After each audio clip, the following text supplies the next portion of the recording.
This is Kimberly Rice, and you are tuned into the Secret Sauce Marketing Tasting Show, the groundbreaking podcast for business bosses, professional women, and anyone who is hungry to learn how to create the career, business, and life of their dreams by charting their own course.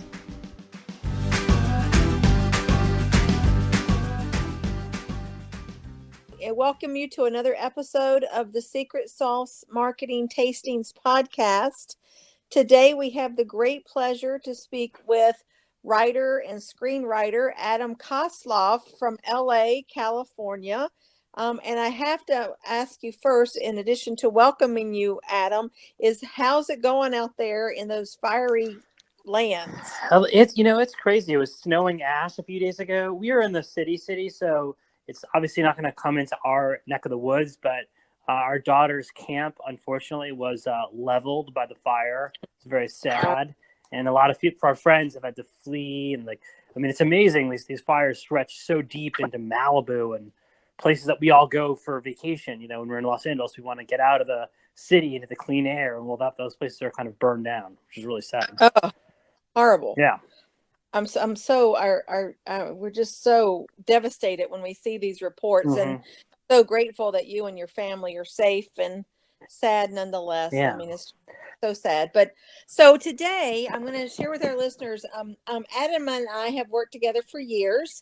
To give you a little bit of background on Adam, he after he graduated Yale University here on the East Coast, he moved to LA to pursue a screenwriting career. And I want to hear more about that. But while enjoying the opportunity to work with industry greats like Mel Brooks, I want to ask you about that. Adam supplemented his income by writing for the web. And as things began to move digitally, lots of opportunities opened up. And what began as a day job for Adam turned into a full-scale business. And soon, Adam tells me that he fell in love with working with clients to help their firms achieve their full potential. Personally, Adam's eclectic career is bound by an unquenchable curiosity, his words, to see the world in new ways. He enjoys singing, playing chess, hiking, and living in sunny California with his wife and 3 children and Milkshake the cat. That's right. Now, being an absolute cat lover, and you and I have spoken about this, tell us about Milkshake. Milkshake is so cute. I love this cat. I mean, she's now, she's like 14 now or something, but when we first got her, she was a rescue cat. She was abused. And so she was hiding everywhere. We would never see her. We thought we'd never, she'd just live under the couch or something. But now she's so friendly. She's so relaxed. And she's a calico tabby mix. She's a pretty cat. She's cute. She's got these big eyes, and her head almost looks like an equilateral triangle, which I've actually measured it. It's so cute. I just love this cat. I mean, I love my kids too, but Of course. And your wife. Don't forget your wife. And my wife. Oh yeah, exactly. I may or may not have shared with you that we adopted 3 new rescue kittens in February. Oh, cool. We had 4 cats when my husband and I got together. He had 2, I had 2.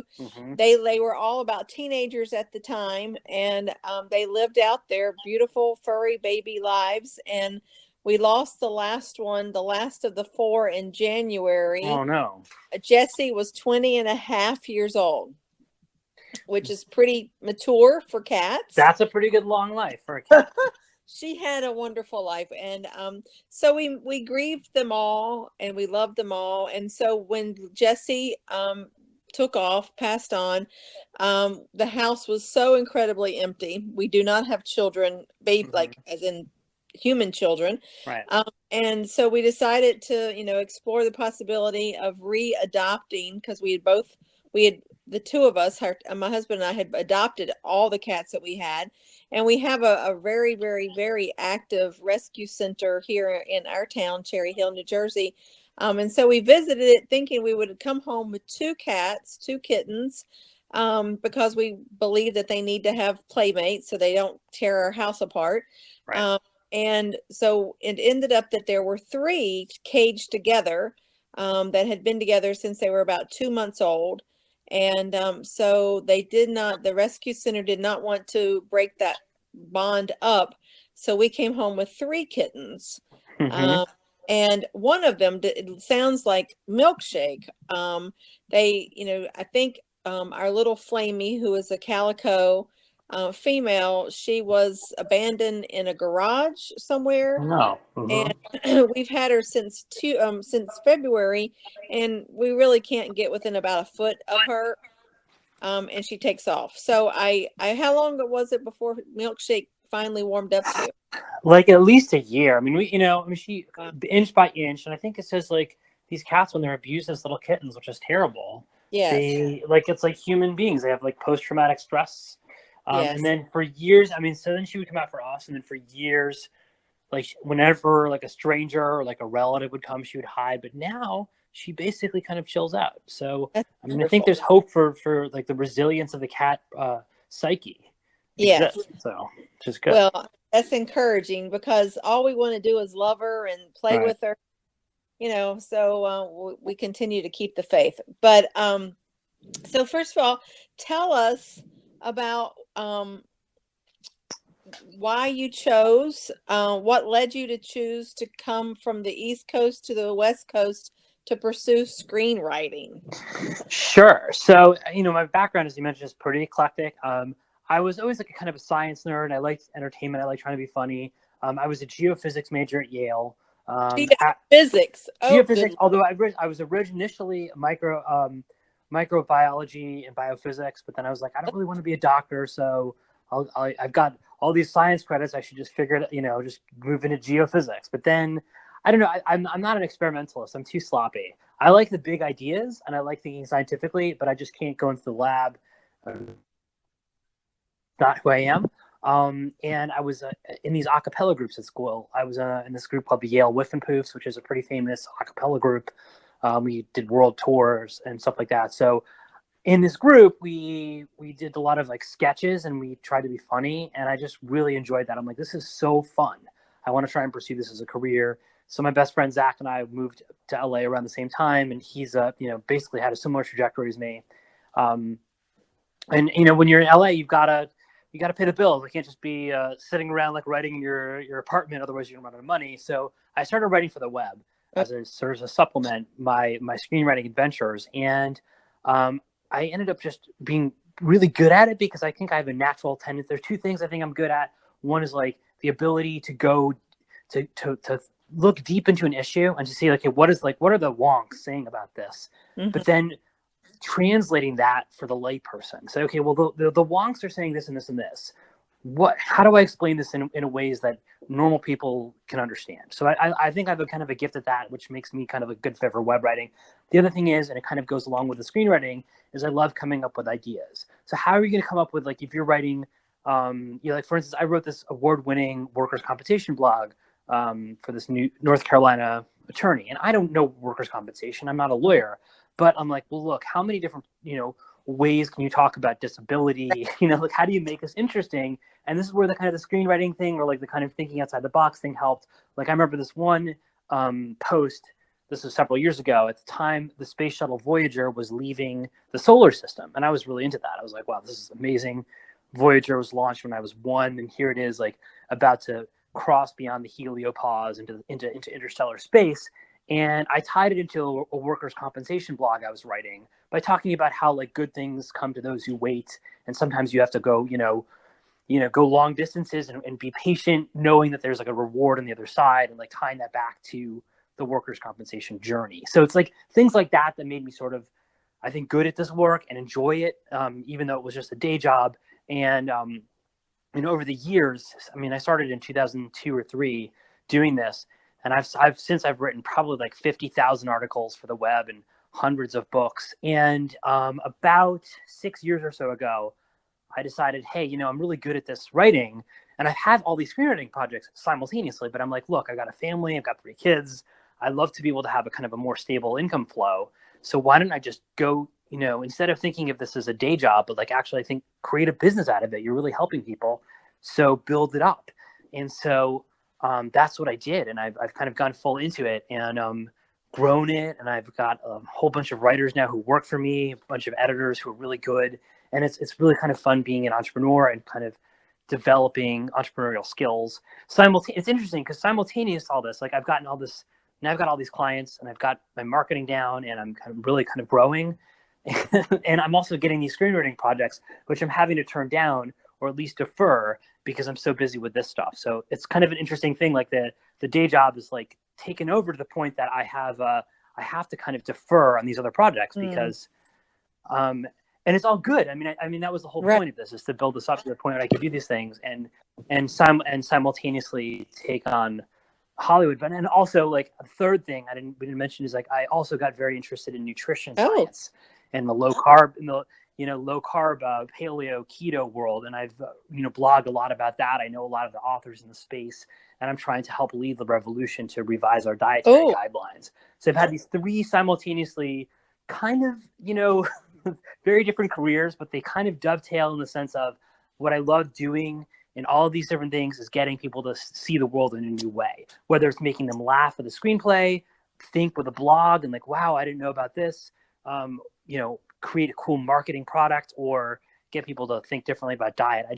That's something that, like, fundamentally really excites me, is how do I get people to, like, break out of their own old habits of looking at the world and see things new. And because I just like doing that myself. I love when people do that to me, where you're like, hey, everything you thought is wrong, and like, here's why. I just love that. You're singing my song. Yeah. I mean, there's so many different aspects to that. As I share often, I've been working with lawyers, for lawyers and with lawyers for over 25 years in various capacities. I was in-house law firms for almost 20 years before I formed KLA Marketing. And one of the things that I absolutely am so passionate about being an entrepreneur, unlike when you are working for someone else, is you can create whatever you want. Right. And so, we started KLA Marketing as an outside business advisory firm in marketing, business development, and why we still are that, and we have a whole full range of products and services.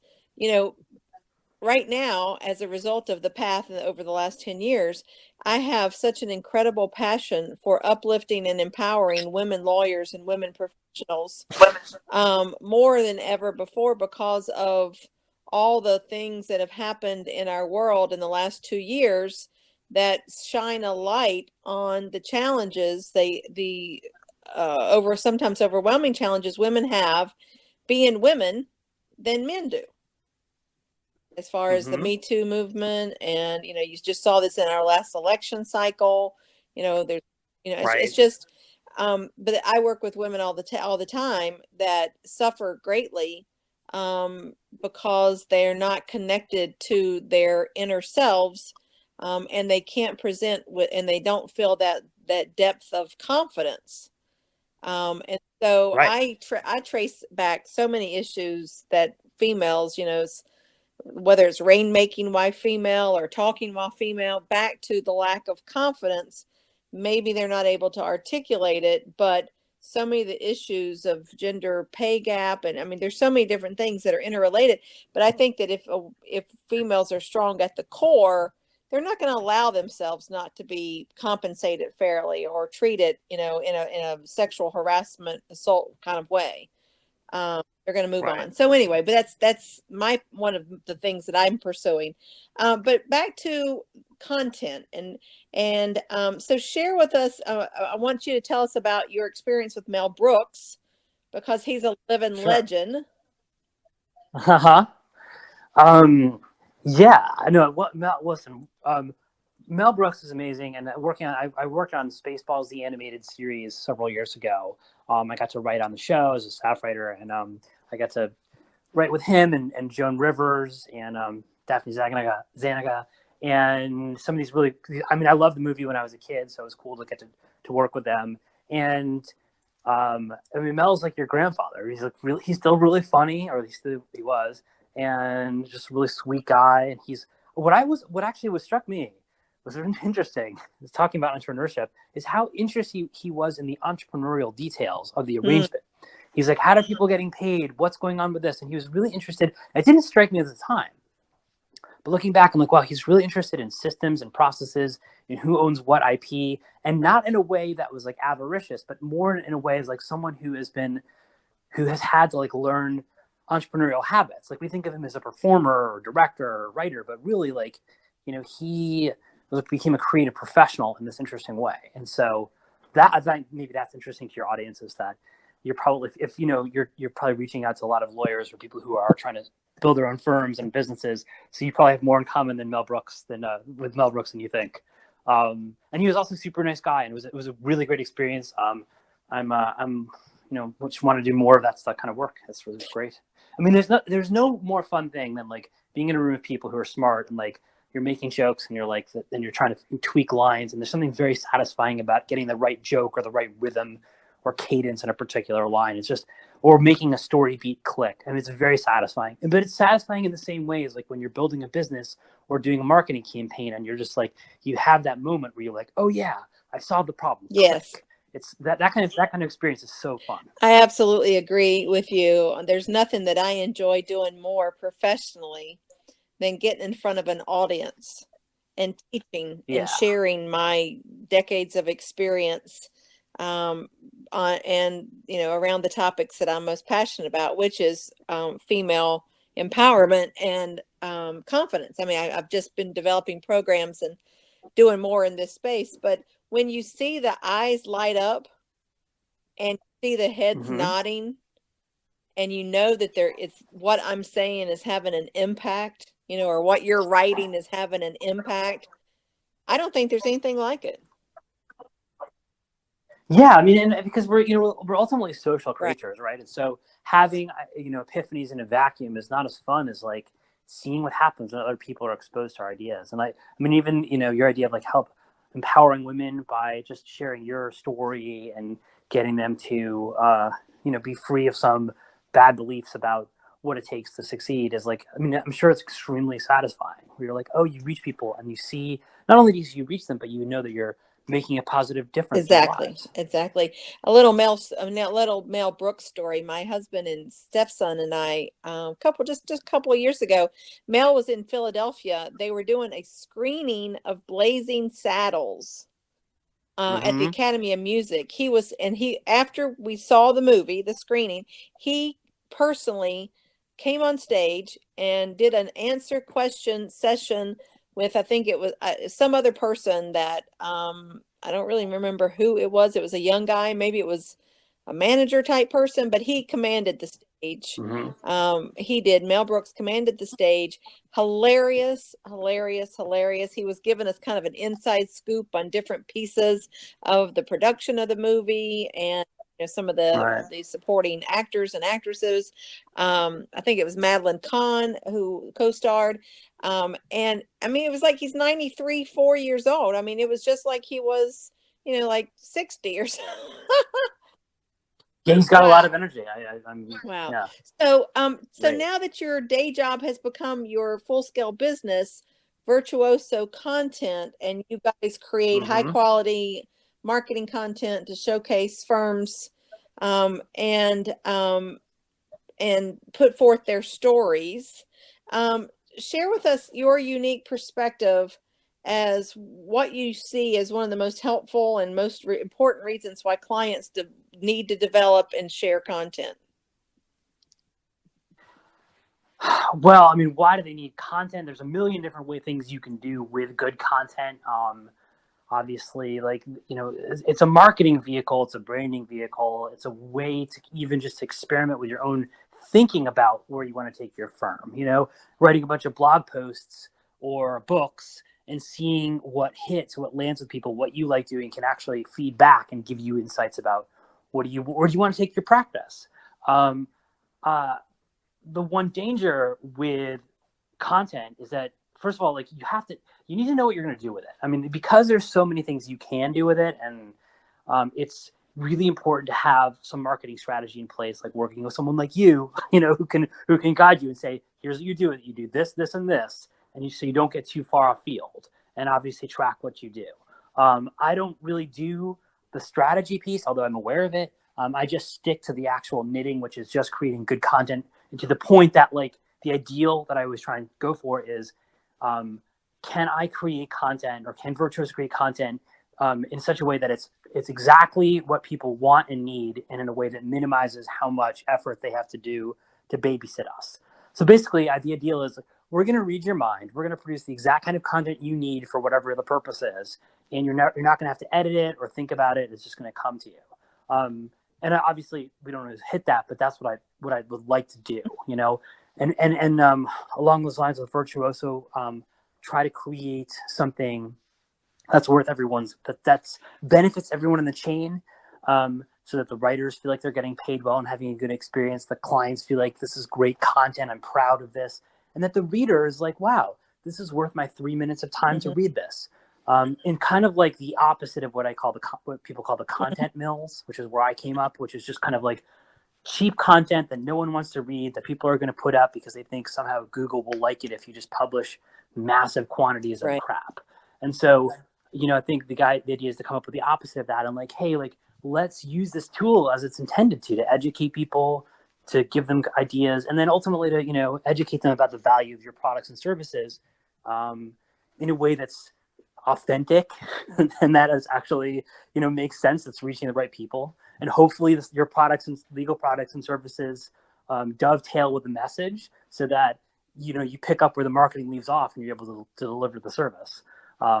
That's the ideal. You know, you don't want to market to people on something and then have them have a bad experience. So the idea is, like, when you have good content, it should plug in to the rest of the business in a way that helps you, and that does so over a long time. So when you're retained to help tell other people's stories and or to develop substantive information, what do you find the most satisfying or compelling about this process? I find it satisfying when we're able to, like, when clients are really happy with what we've got. Like, I love getting emails saying, like, I have this one client, Mike, who he's just ordered a whole bunch more blogs, and he's like, look, it's really working. It's getting me, I've gotten all these new clients because of the marketing of the blogging, and, you know, thank you so much. But also knowing not just that it's helping his business, but that, like, he's a good guy, he's doing good work, and that the content is useful. And so, like, seeing everything work together as it's supposed to is very, very satisfying. And, you know, the other thing that's really interesting, I like dealing with problems. I like when things don't go to plan. And not because I like that they don't, but because I always see it as an opportunity. Okay, like, the system didn't work here, and why didn't it? And it's like an opportunity to discover how to make the business better. So, you know, I really try and do a lot of root cause analysis and journaling, and kind of trying to get to the core of whatever's problematic. And so obviously I don't enjoy when people aren't happy or when something doesn't work on my end, but I like, just as sort of an intellectual puzzle and an emotional puzzle too. Like, how do you process it when someone's like, I don't really like this content? Like, okay, that's okay. As long as you obviously want to do your best work and be ethical, but, like, to see missed opportunities as chances to grow, I think is really important. So, for as long as you've been doing this, and do you do any content generation that ends up in print? I have. I mean, not as much. I really try to silo it to online, but I just helped this one woman, Gina, write a custom magazine. I've written stuff, ghostwritten stuff for Newsweek. Again, it's a different kind of writing that is more difficult for me to use my team to do, because sometimes the specs are more stringent. But I do that too. I've done some. So how do you see? I mean, you know, I'm sure you and I both can recall a time where there was no digital, right? There was no digital. Right. It was all paper, you know, bound booklets. You know, when I worked in law firms, you know, we had like a half floor of a library that had, I don't know, it was like almost 100,000 volumes of books. Had to have extra secure flooring, so all to the next floor. I'll never forget because I saw that space being developed. But what do you see going at changing? What's the shift happening in publishing and in content generation, because digital is speeding so quickly forward? That's a great question. I mean, I don't have a crystal ball, as they say. I would predict that nothing radical is going to change, at least over the next 10 years. I know everyone's like excited about artificial intelligence and all these innovative ways we can use content, virtual reality. But I mean, the book hasn't completely gone away, even though it's changed. And we're going to interface the content in new ways using video. But I think if you imported someone from, let's say, 2028 back to 2018, the futurists might be a little disappointed. I think people will be like, oh yeah, we have this and this and this that's kind of new and cool, but it'll still seem like a similar ecosystem. In other words, I think the difference between, let's say, 1998 and 2008 was a huge difference. But the difference between 2008 and 2018, not as big. I mean, there's definitely bigger. I don't know if Twitter or YouTube was around in force back then, but it's not that radical. And I think actually you're going to see the delta between 2018 and 2028 is going to be smaller than 2008 and 2018, just because I think we've already done it. We've broken through. We've had this technological revolution. Things will continue to happen, but it's not like content's going to go away, or we're all going to be like, floating in the sky on a balloon. It's not going to happen like that. It's interesting we're having this conversation today because I was quite gleeful when I was working in my office this morning, and I received a little text message from Amazon, our favorite store these days, that my brand new book of Michelle Obama's Becoming was delivered into my mailbox today. That's so cool. She just I heard good things about that book. Some of my Facebook friends were posting some quotes on that. Well, Sunday night she was all over TV, ABC at 9:00, CNN at 10:00, MSNBC at 10:00. She was on Good Morning America today. She's doing her first book tour appearance tonight in Chicago. But the whole point is that, as much as we read and consume content online, there's something about the excitement of having and holding the creation of somebody else in your hands. Yeah, absolutely. I don't think books are going to go away. I mean, dial us back in the 2400 or whatever, but like at least for the short term, or so, like the rest of our lives, there'll be books. We'll interact with them in different ways. That's going to change, but I think we've already been. I really don't mean to be a downer when I say this, because I like seeing things progress in interesting ways, but I think we've maxed out at a lot of, like, in terms of the rapidness of change. There'll still be change, but like we've already gone there. And I know that philosophy extends to other things too. Like, I think people are like very interested that we're going to travel into interstellar space or be able to upload our consciousness onto computers one day. And I'm like, I don't think that will ever happen. I don't think the laws of physics allow it.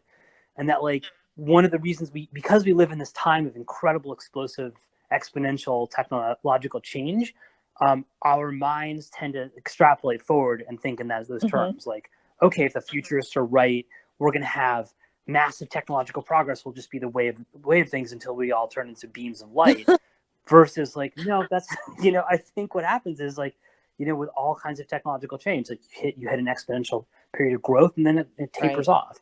And so what's cool about that in the sense, like, is that we get to live in a world where there'll be future in the far future, there'll be advances that we can't think of, sure, but we get to experience, like, all these wonders, which we may have, like, hit the limit. So if you want to see, like, what can the universe offer us in terms of experience, we may be able to sample at least some of the optimal experiences. I don't think we've hit the edge. I mean, I agree with you that perhaps it won't be as rapid, But a couple weekends ago, I was test driving a car, Yeah. and it parked itself. Oh yeah. I'm like, That's cool. it actually parallel parked itself. It was so Wow. freaky.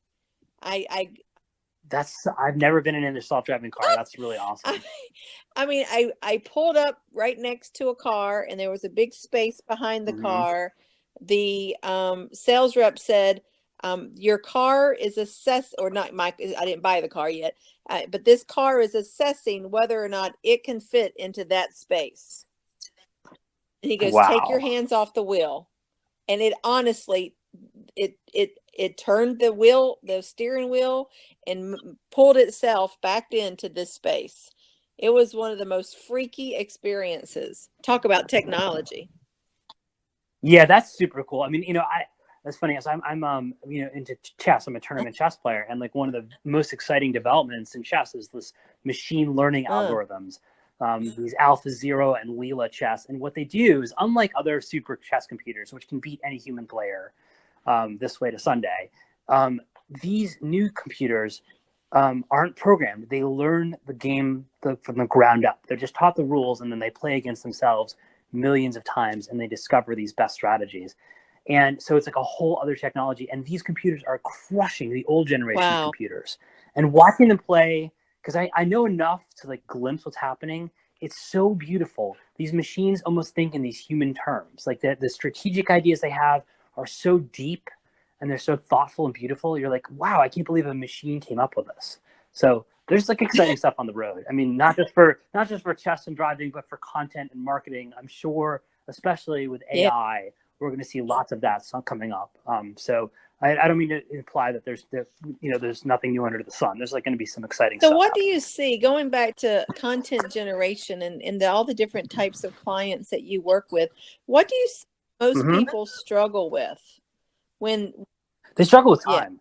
I mean, they struggle with, they just don't have enough time or bandwidth to get things done in their business. And I do too. I mean, and I think they understand kind of like what they kind of would like content wise. And if they had infinite amount of time, maybe they do it themselves, or they'd supervise someone closely, but they don't have enough resources, and they don't have enough time.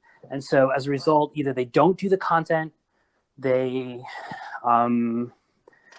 do it and they waste their time. Waste time they could spend on other parts of their business. They don't quite know how to plug the content into the rest of their marketing apparatus. And so, but it all comes down to like, if they don't have the bandwidth.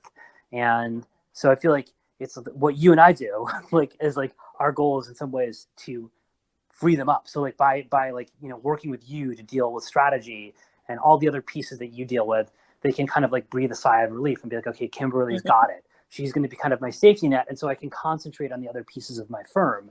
And I'm sure it's a huge relief for them when they find someone like you, because they're like, I don't have to have that mental, energy on it, because someone else who's very good and trustworthy is dealing with it. And so go ahead. I'm sorry. Yeah. I was just going to say, do you see a business sector that struggles more than others, or a type of client, or a type of, a type of client in the law firm? Generally. I mean, I'm sure, I know you work for firms other than law firms, but as far as, in any other type of business vertical, do you, or, any client that you take on, do you see a pattern of those who can relax and let go and just give you more freedom over the content development process? Is there any trend or commonality? The people who are able to relax and kind of let go of it and have a good time doing it? That's a great question. I mean, this is a fantastic question. I wish I were a closer student of that. I would, part of it is, it's just like people are diverse, clients are diverse, and that some people are, have it all under control, but they still want more control. Some people probably could stand to exert more control, but they're just either too laissez-faire, or they don't, too distracted. I think the best clients, I like to see clients who care about their business and want to grow their businesses, and that and who are investing in their constant education, and who will give me feedback. I think people who are like interested in the process, but also respectful enough that they're able to, hand off to the experts. That's seems to be the sweet spot. People who do well are the people who are engaged enough that they know what's going on, but who will be trusting enough to say, okay, well, you guys are, the content, so you do it and you do it. I'm going to check in with you, and here's how I'm going to check in with you, but I'm going to trust you. And I try and do that with my people too. Try and recruit really, really good writers and good editors. Unfortunately, I had this wonderful woman named Ashley, who is a best-selling author, New York Times best-selling author, and she is now working for the Pentagon. But, for her, I was like, wow, I love Ashley. I can just give her work. I know she's going to do an amazing job. And so it's like, I think part of like, whether you're recruiting people inside the firm or outsourcers, like the recruiting piece is very important. You want to find A players or A companies that are going to just like, get it done for you, and you supervise them as appropriate, but like paying attention to the recruiting process is a sign of maturity. Absolutely. So, what is Virtuoso Content's profile of its perfect client?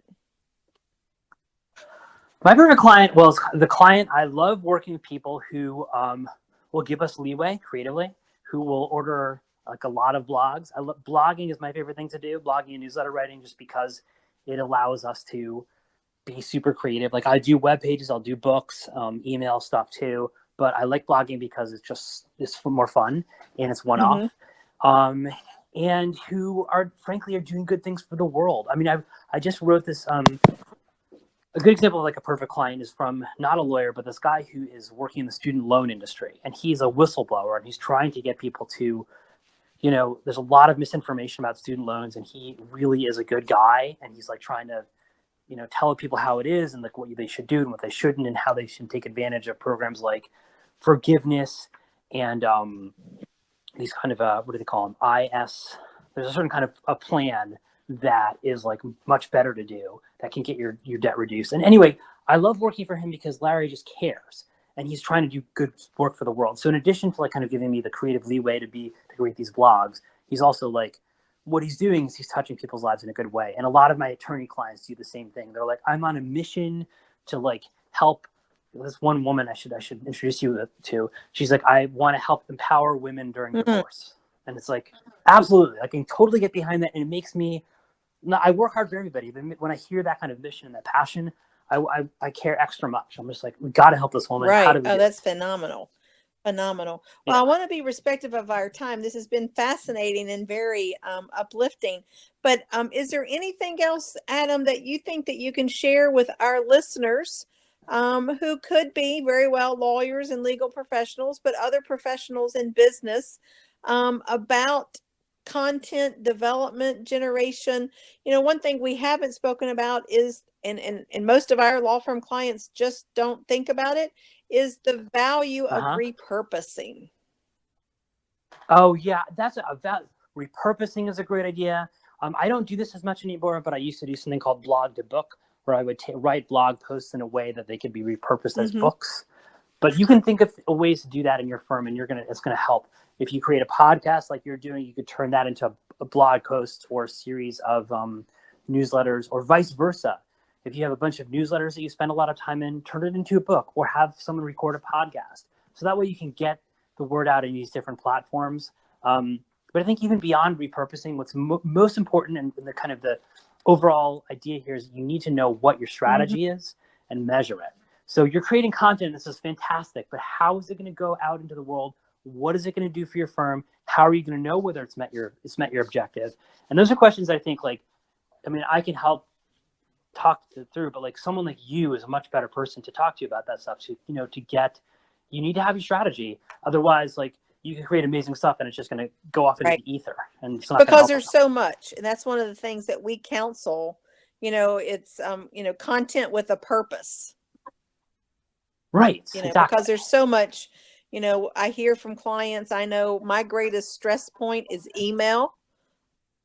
God, can you just stop the flow? But it's just, I have different folders that I save different educational or instructive emails that, I never stop learning. I'm a life learner, but it's like, there's not enough hours in the day to consume the content. And then like you, I'm a writer. So I'm constantly writing, but it is, how to manage all of that with a purpose. That's so important. Yeah, I mean, and listen, finding clarity and all these different layers of the business and life is not something you can do with one person or one thing. It's like a constant campaign. How do we get clarity in every aspect of the business, from marketing to the content to this? And it requires just a constant sense of attention. I mean, that's your. I mean, I feel like that's your job as a business owner is how do I get clarity? Everything else comes from there because you can get other people to do the work, but clarity has to come from within. You're right. So as we wrap up our segment and this episode, I ask all of our guests this one parting question, because I'm going to end up making a some type of clip over this. But if you could give yourself, your younger self, one piece of professional advice, what would it be? Oh, I love this question. Where do you come up with these questions? In my brain. One in your brain. Head. That's brilliant. I would say focus on habits over goals. And of those habits, 4 that you should absolutely cultivate. Number 1, watch your carbs. Number 2, strength train. Number 3, meditate. And number 4, focus on learning about systems. Excellent. Habits over goals. Habits over goals. That is phenomenal, profound. But it sounds like simple, but not at all. Not at all. I'm interested. We'll definitely have to schedule another time to chat about the meditate, because I just had a conversation. I recorded another episode of our podcast this morning with a lawyer turned psychotherapist in Manhattan, Will Meyerhofer, who he and I were just discussing about the lack of, particularly because both of us know law firms so well, the lack of attention and or concern about the well-being of employees / lawyers / your talent.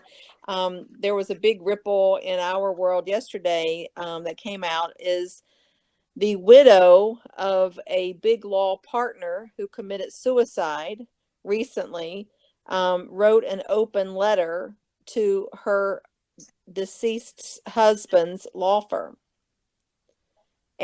It was published, and it just goes to the heart of very, very intelligent, high achiever, perfectionistic professionals, individuals, lawyers who end up living a life that they don't even can't even identify with or don't even recognize. And because, I mean, it's not all the law firms or any law firm's fault, but we don't place enough focus and importance on being healthy from the inside out. Mm-hmm. And so Will and I were talking about that last week. I had on our podcast another episode of certified health and wellness specialist talking a little bit about this whole concept of body, mind, spirit.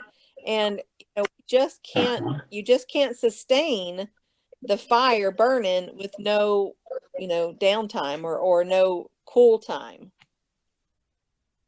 Yeah, you can't. And I mean, listen, Elon Musk is like, a lot of people hold him up as like the counterpoint. Like, he's like, well, look, I'm going to work 100 hours a week. And like, that means that if you're working 40 hours a week, I will get done in 1 year what you'd get done in 2.5. And I'm going to get an advantage and beat you. And yeah, maybe. But the thing is, it's like, at what cost? And habits over goals. Like, I try and make sure I sleep 7 hours a day. I'm going to eat well. I'm going to exercise. I'm going to meditate. I'm going to get sun and get outdoors and see friends. And it's like, it takes discipline. It's because I think when you're running your business, you could work 90 hours, 100 hours a week if you let yourself. But it's, in some ways, that's a kind of procrastination, Well, this is fascinating. Thank you so much. I certainly appreciate your time. Our listeners, thank you again for joining us on this very fascinating episode of the Secret Sauce Marketing Tastings podcast. Kimberly Rice and Adam Kosloff. And this has just been fascinating as I can be. And I certainly appreciate it, Adam, for your time. Well, Kimberly, I'm so grateful for you having me on. Thank you so much, and I hope all you and your listeners have a great day. Thank you so much. We'll talk soon. Bye-bye.